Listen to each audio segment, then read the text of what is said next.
All right, so we got the 3-5 assignment. This is a big assignment. And, I just gonna say this.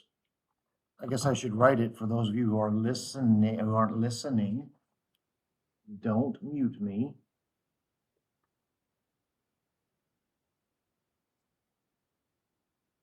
Don't blindly copy.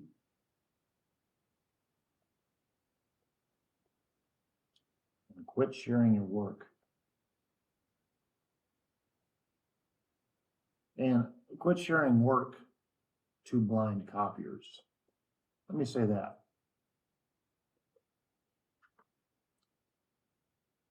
Don't help them pass.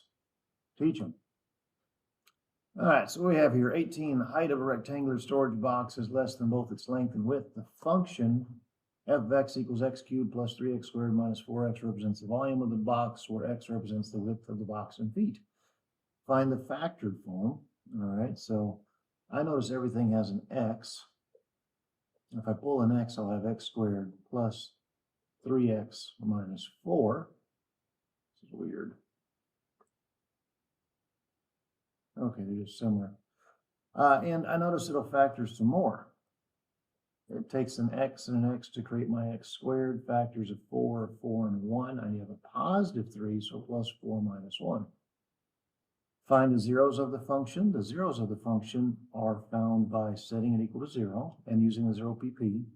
So x is 0, or x plus 4 is a 0, which means x is negative 4, or x minus 1 is a 0, which means x is 1. All right, find the real world domain. So, you're talking about a box, right?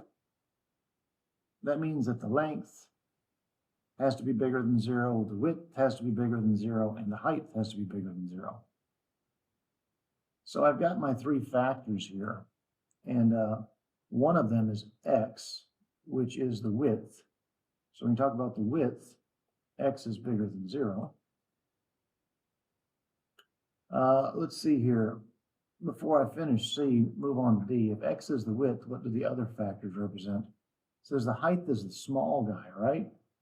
So the height is x minus 1, which means that the length, which is long, is x plus 4. So now let's go back to our domain. On the height, x minus 1 is bigger than 0, so x is greater than 1. The height has to be more than 1. Talk about my length. X plus 4 is bigger than 0, so x is greater than negative 4. Interesting. So that's the real world domain of this thing. And this function has no maximum. This is a cubic root function which starts low and ends high. So it doesn't have an absolute maximum. You can just make it bigger and bigger and bigger. But this is the domain that matters. It wouldn't make sense for the 0, because if we plug a 0 in right here, you've got a negative dimension. So that's the one that matters.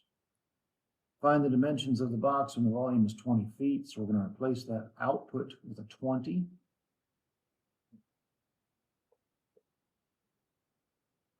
And this will not factor. This is not a factoring problem. It's not. It's the TI-84 problem.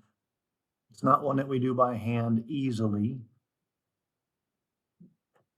So we're going to do the old Y1, Y2 trick.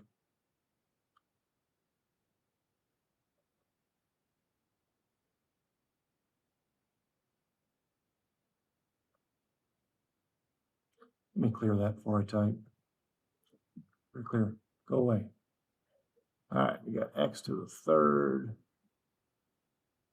I was hoping to get more done today. You can look at the time here.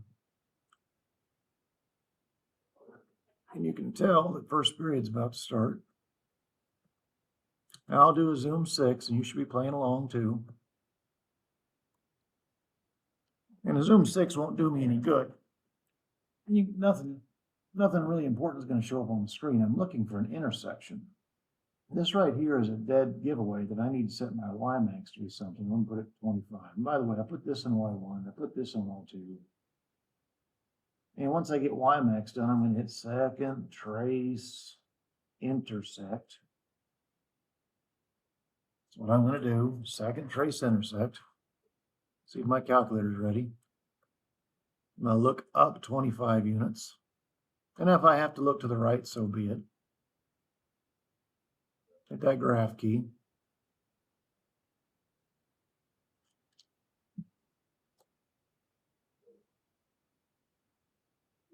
And there's my answer. And you can see the domain makes sense. 1 to infinity. So second, trace, 5. Since there's only one answer, I can just get away with enter, enter, enter.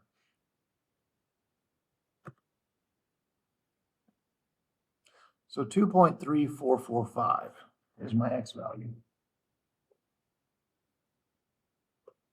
Try that again without a highlighter. X is about 2.3445. Now I want my dimensions, okay?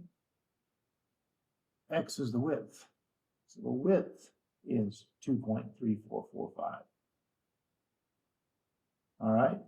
My height is going to be 2.3445, look right there, minus 1, which is 1.3445. My length says add 4. So 6.3445. Let's see if I can get another one done before I have to start class. Solve these inequalities by rough graphing it by hand. And they're all meant to factor. 15 is probably the hardest one. We're going to shift everything left. It's going to give me 4x cubed plus 64x squared plus x plus 16, now bigger than 0. And this means above the x-axis because the output is more than 0. This is y, remember? So we're going to factor it by grouping. I can pull a 4x squared from the beginning, and that'll leave me with x plus 16. And I'll have x plus 16 again, and it works because if I just pull this 1 that's in both of these pieces, and that's the hard part, that understood 1, it factors, still bigger than 0. So I have 4x squared plus 1 times x plus 16. Usually I put that 16 out front, sorry. Bigger than 0. This is your power function. That's x to the odd.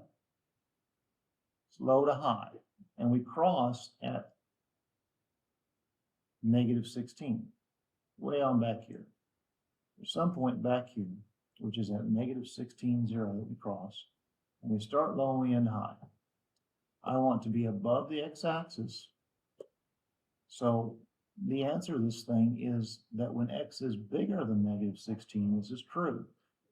Or you do need to learn your interval notation, not a bracket, a parentheses on the negative 16, moving right forever to infinity.